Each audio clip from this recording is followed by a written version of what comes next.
Hey guys, it's Spacey Sims, and we are back with more Mystic Destinies. And okay, we're going to go down Shinji's bad routes, starting with one of them, obviously, today. And okay, I'm not looking forward to this. It's going to be unpleasant, but like I said, I don't know how long this is till it changes, so I'm hoping it ends kind of fast and we don't go through all the chapters, because I mean, like, we didn't in the other ones. But anyway, well, we did with one of Tetsuya's. But so this is after we had given Shinji the letter and he talked to Galen, and they thought maybe this prince person was Takumi, and we had followed him, and I had made the choice when I did the playthrough to follow him, and that's basically what we did in this. So in this case, I went through and did the bad route, and you were supposed to follow him and then choose to stay and listen if there's a little bit more. So we kind of already did that, but based on the other choices that were made, something bad's supposed to happen. So we'll find out. So that's where we are at this point, is we had followed Shinji into the cafe to talk to Galen and overheard their conversation. So, and I must have just clicked, and before I saved it, that they were, oh my god. You know what? I'm not this dumb, but I just clicked, like, I'm going to stay and listen. So that's what she's saying. I've made it this far. Just a little more probably won't hurt. I mean, if they look over here, I could just duck. So how did that last deal go? Were the rumors true? Was she really an insane goddess? The deal didn't end as I would have liked. I got nothing out of it at all. Rather disappointing, really, but it was quite amusing, actually. She ended up being someone I was familiar with. As for your question, she was a goddess indeed. And oh, you know what? Did we choose to stay? We might have chosen to leave. Because I don't remember this. I thought I chose to stay, but maybe I did choose to leave. Insane? I'm not sure if I'm qualified to answer that. What did she want? Just a little information. On its own, harmless. But I see Shinji's back suddenly stiffen, and he spins around to face my direction. What? What? No way! I didn't move or even make a sound! He can't be... Shinji gets up, though, and starts walking toward me. Oh, he's pissed! Okay, if I run, he'll know it was me. Maybe he's seen something else. Maybe I can just pretend I happened to come in here. I turn around and sink low in my chair, panicking. Shit, shit, shit, shit, shit, shit, shit! I knew I should have left. Okay, so see, I think we left in the original playthrough. Like, yeah, I don't need to hear anymore. That's a good thing. Shinji arrives at my table, glaring down at me. As I stare up at his angry face, my heart feels like it implodes and sinks into the abyss of my stomach. So you heard everything. Then you can get the fuck out. No, Shinji, wait, You're what? Sorry? I nod faintly, tears prick at the corner of my eyes, but I can't look away from him. Sorry that you followed me, or sorry that you got caught? Well, you got the information you so desperately wanted, so you can leave now. Wait, no, Shinji, Just leave, Inara. Now. I'll find you a different partner. My head limply falls down, tears flowing down my face. Shinji walks away without another word. I don't think I'll ever be able to get his face out of my mind. 7 weeks. 7 weeks passed since I made the decision to follow Shinji. I didn't mean to count. I didn't want to. But each day since that incident has been etched into my mind. It's become a habit I can't break, to count each passing day. I sigh and tear my eyes away from the mountain scene through the windows, forcing myself to look at Hikaru. I should at least appear that I'm listening to the lecture. Even though I see his lips moving as he explains something, barely any sound reaches my ears. I know I should try paying more attention, but at this point I have zero idea what the hell he's been talking about, so does it really matter? With that thought, my eyes drift back towards the mountains. As I stare out the window, I try to clear my mind of any and all thoughts. Sylphs are hollow bones. Features tend to be perfectly proportionate, making them worship gods and goddesses of the sky, air, and I catch bits and pieces of Hikaru's lecture and look back at him. Sylphs? For a moment I feel the spark of curiosity that I thought I lost, but it's gone as quick as it appears. I hold back a sigh. It seems that all I do these days is sigh. Everything really started after I followed Shinji. Just as Shinji said, the very next day, I got a new partner assigned to me. Some Rintaro Ohira. My new partner is a little dull, and nowhere near as knowledgeable or as casually helpful as Shinji was. In fact, Rentaro seems to be of the opinion that I don't need to learn anything more beyond the required basics, which at this point suits me just fine. Even still, I haven't picked anything to really specialize in, and it's hard to go anywhere beyond what Shinji taught me.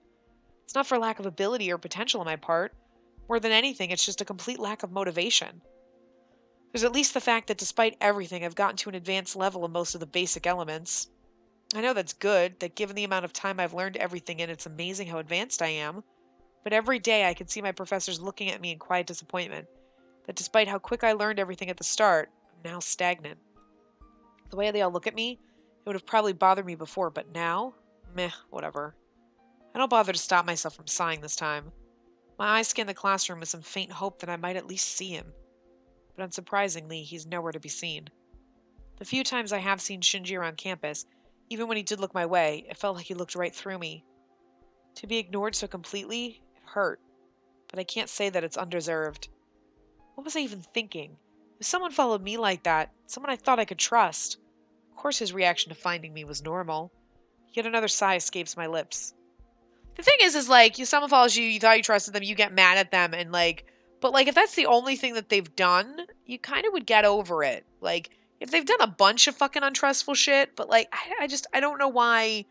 I mean, I guess it's because it's kind of in the beginning, so he hasn't grown to trust her yet, and he's not really good at trusting people. I mean, we know from reading the actual path and like his story, we kind of know that. So I mean, I guess he's not as trusting. Like a normal person, I think you're kind of trusting someone and you're like, fucking followed me. What a psycho. And you might try to give them another chance, but if they like push that line again, you'd be like, and we're done. But like the one time you're like, look, everybody does stupid shit, you know, and you try to get over it. But I guess Shinji being himself, he's not as easily trusting and forgiving, I guess, about things like that. But I don't know. This train of thought isn't something new at all. I don't think I can even judge. It's not like I actually approached him to talk or anything. I know, I should have at least tried, but I'm scared. What if I do go talk to him and he really does ignore me? I think I should just try. At the very least, I want to apologize. With the decision made, I finally feel better than I have in weeks. Someone familiar catches my eye. Right at the front of the class, I notice Sho intently listening to Hikaru. Oh, Sho might know where I can find Shinji. I'll ask him after class ends. I feel like the fog I've been lost in is slowly starting to clear, and that I might be able to fix things somewhat. As soon as class ends, I rush after Sho. Lady Luck seems to be on my side today. I catch up to him easily. Sho, wait, hey! Hearing my voice, he stops in his tracks and turns around. Oh, Inara, hi. Seeing Sho look at me like that, I suddenly get a weird feeling. Shit. Should I not ask? Maybe this isn't a good idea after all. No, stop being a chicken and just do it. So, how is Shinji is doing? How is Shinji doing? I haven't seen him around campus at all in a while. At the mere mention of Shinji, Sho suddenly tears up. Sho? Is something... What's wrong? I'm sorry. I can't. I'm sorry. Sho doesn't give me any time to say anything. He turns and runs, getting into the elevator before I can even blink. What the... Well, that was dramatic. Did his mother, like, kidnap him? The elevator doors close with a ding, and I can't help but think. Just what the hell is going on? What could have made him react like that? For it seems to be the 100th time today I sigh. I need to find out what's up. Can't just leave it now, not after that weird reaction. My eyes fall into the door of Hikaru's classroom. Maybe Hikaru would know? I head back into the classroom, hoping to catch him before he leaves somewhere. I'm relieved to see that all the students are gone already. Hikaru is at his desk, clearing things up and obviously getting ready to leave. Ah, good, I caught him just in time, then. As I walk up to him, he looks up at me and smiles. Is there something you need help with, Sparkles the Unicorn?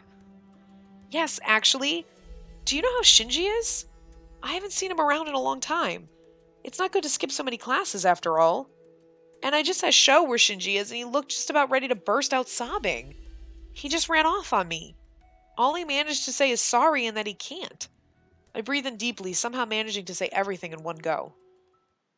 I see. You didn't know then. Shinji disappeared a while ago. The SSU did start an investigation, but that led nowhere. It was obvious that he was taken against his will, but whatever it is that the detectives discovered led them to close the case. I feel like I've been tossed into the center of a blizzard.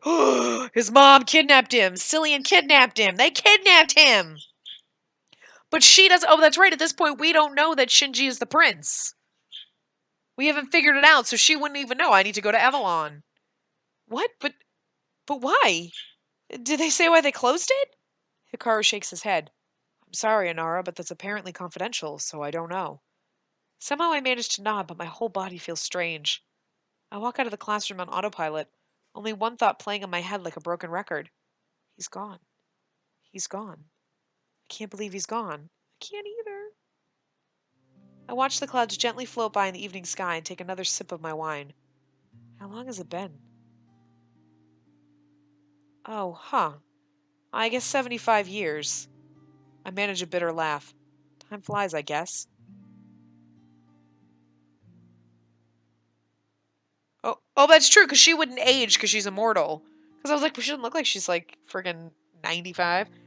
I take another sip of wine, and for what may be the first time in so many years, I allow myself to think of what was. After Hikaru had told me of Shinji's disappearance, I was shocked. I did try to dig into what happened to him back then. It was what drove me for years, but in the end, all I got was a bunch of dead ends. Eventually, I was forced to move on with my life. Despite the magic, I settled in to have a pretty unexciting life. I never did do more with magic. I never had the drive or the reason to do anything with it. I did go on to inherit the business and the CEO seat from my dad, but I had to quit that eventually when it was becoming too suspicious that I wasn't aging a bit. There's only so long one can claim that they're just young looking for their age. It was kind of funny, though. Seeing all those gossip magazines trying to guess what products or surgeries were the secrets to my youth. Oh no, Biggie, just get cursed with immortality. Ha ha ha ha. I sigh. By now, my father is dead. I don't even want to remember how long it's been since. On his deathbed, he ended up calling me Shizuka before he died, saying that he had never stopped loving me. It hurt. It hurt like hell to be called her name. But I wanted to see my father die peacefully, so I didn't correct him back then. I don't regret it, but it hurts even still. At least Kaio ended up with a happy life, marrying into the Yukamura family. She ended up having 2 kids with Toshiyuki and already 1 grandchild on the way. I'm happy for her. So happy. I love being Auntie Inara, but it gets so lonely sometimes. Maybe I should consider making a homunculus. I snort at the ridiculous idea as if I'd even know how to make one. While my life so far has been enough to keep me content, there's one regret in my life that never left me. Not even now. I never stopped wondering what happened to Shinji. Maybe if we hadn't had our falling out, things would have been different. And I don't think that I'll ever stop wondering about that. About all the countless what-ifs that could have happened. I'm so fucking depressed! I'm gonna cry! I hate the bad endings! We should have done them first! I can't handle them! Oh my god. We know what happened to Shinji, though. Like, he got kidnapped by his bitch of a mom, so he's probably trapped in Avalon, but we don't know. And, oh, if we had had any, we could have found him. Why didn't she try to find Cillian? Why didn't she call to him? And, like, you know what I mean? I mean, I guess she wouldn't think, but, like, he gave her the letter, so, and he never came back. You know what I mean? Like, wouldn't it seem suspicious to you? Like, he gave me this letter to give to this prince, and I have no idea who the fucking prince is, and then all of a sudden Shinji disappears, and like, huh, and now Cillian's just magically gone? Like, maybe you would have put 2 and 2 together and been like, hey, let me try to find that crazy dude, and been like, hey, so, was Shinji the prince? Because he's missing now. Did you take him somewhere? Could you take me to him? Like,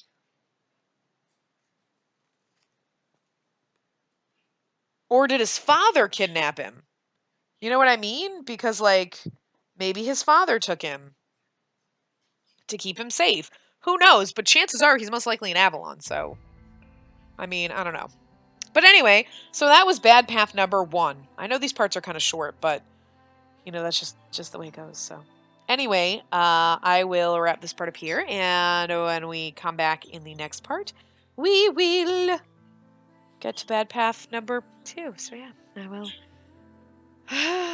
see you guys next time. Remember to give the video a big thumbs up and subscribe to see more.